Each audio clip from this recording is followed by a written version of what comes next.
Hello Gemini, welcome to my channel. This is Divine Intervention. Today we're going to be doing a reading for late April to early May. And please take what resonates. I am a channeler, therefore I'll just be using the cards to guide us today. I've been meditating on your energy and I've got quite a playful feeling. I'm feeling fun, I'm feeling rebellious, I'm feeling adventurous. It's a super nice feeling, guys. So I'm going to pull an angel card to start us off today. I feel like for some of you, you've made a new friend, and this could be a potential lover. However, I feel like it's generally just a friend, perhaps of the same gender, and it's somebody that's sort of come into your life out of nowhere, and they've made your day over, like today, or they're gonna make your day over the next few days. If you haven't met them yet, they'll be coming into your life. So I've pulled the Seven of Action. You're being called upon to claim your personal power. Feel confident, as your angels will give you the strength to say no when it's the right thing to do for yourself.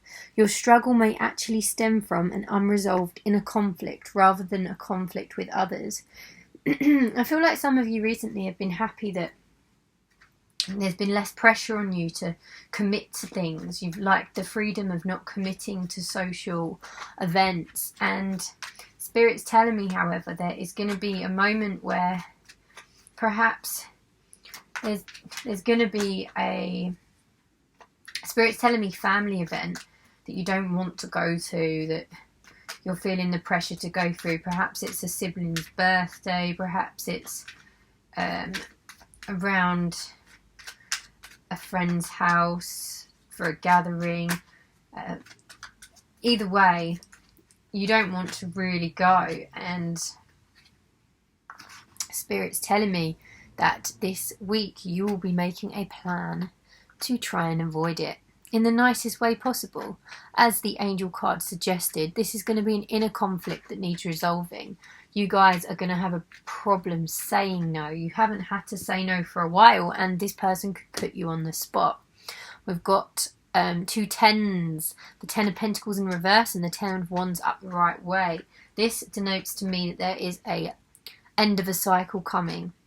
The 10 is a numerical end of a cycle because it's the last number in the Arcana deck before it goes back to 0, the Fallen. Anyway, so you're going to make a decision when it comes to this situation that is going to change everything. You are going to be getting your personal power back. You're going to feel like you've got the strength to do this, but you just don't know how. You don't know how you're going to say no. So, Spirit, what do you think? How are they going to come to this conclusion? Is there going to be conflict? We've got Judgment. There is a chance this is a Libran energy, because that is the Judgment card.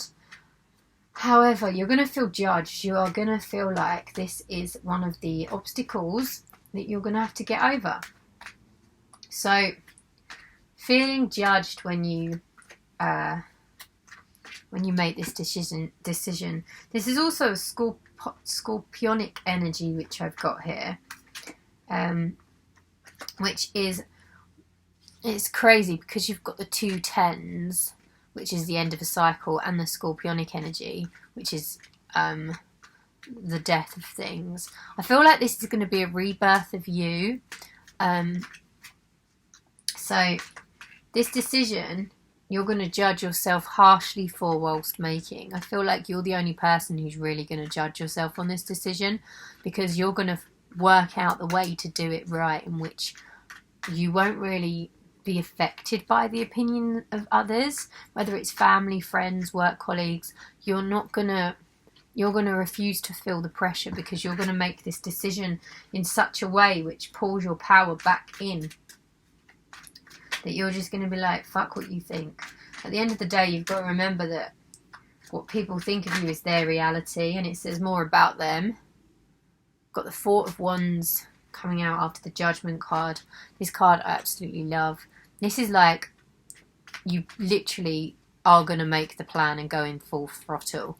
I feel like Spirit's telling me some situations you could, it's going to be a text message. I feel like you're going to do it via text, and it's going to be a very light-hearted, well thought of, and not even a lie, just the truth sort of expanded slightly, just to make just with a bit more detail than necessary, you know. We have the Four of Wands followed by the Queen of Pentacles. The Queen of Pentacles she always comes out on top. She can look out of the window and see all of the beautiful things, you know. There could be a digger and a dog pooping and rubbish everywhere, but she'll notice the birds in the trees singing. And that is you this month, Gemini. You're going to see everything for the perfection that it is, and looking at the imperfections as well, you're going to see that they are beautiful in every way. And the fact that you don't want to do whatever this is that Spirit's telling you not to bother doing, or your gut instinct is telling you not to do, I think that you're going to follow your intuition, and you're going to see that sometimes saying no is your superpower, because you can't always do what everybody else wants you to do all the time. You shouldn't feel bad for not wanting to do things. Sometimes saying no to things can prevent a whole lot of negativity that you could just sort of see coming. There could be something that you just like, okay, well, I could just pop by, say hello, and then say I've got to do this, because if I stay for longer, we're going to conversate about this, that, and the other, and to go into all of that, and to say all these things that I always say to them about it, because, I don't know, perhaps you've got a friend that, or a family member that's sort of one of those people that complains about the same thing all the time without making any changes to their life, for instance, and that person is draining. They don't mean to be, and you love them to bits, and you give them the same damn advice every time, but they don't take it, and it's just like, yeah, okay, it might be easy for you on the outside to look in and give them this advice, but at the same time, it's insanity to be complaining about the same thing over and over again without making a change. So, the Eight of Swords.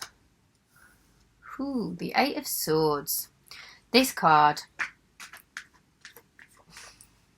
I feel like this is the person who, or the situation you're avoiding, the energy of how you feel when you think about that. This card is like, it's feeling trapped. It's feeling trapped, like there's no way out of this situation. Perhaps it is like, for example, a sibling's birthday, or a family barbecue, or a christening, or something, you know. Well, Gemini, perhaps you could meet your needs halfway here, because Angel's telling me it will benefit you more in the long run. You know, physically seeing someone and seeing them on FaceTime isn't the same. Perhaps you could get away with it that way. We have the Temperance. Yes, this is confirming to me that you pour a lot into this. You pour a lot into life generally, and you need some time for you. Vitamin U, Spirit is telling me. Okay, so angel cards. We've got one more angel card to finish off on a message. Forgiveness is an important part of healing. Forgive yourself and those around you for any mistakes of the past so that everyone can move forward. Grieving is a normal part of life. Ask your angels or those you love to help you move through the process quickly so that you can get back on your path of joy. I love that. Okay, so Gemini, I hope you have a great week. Stay tuned, like, sub, and I'll be back with some more readings shortly. Peace and love.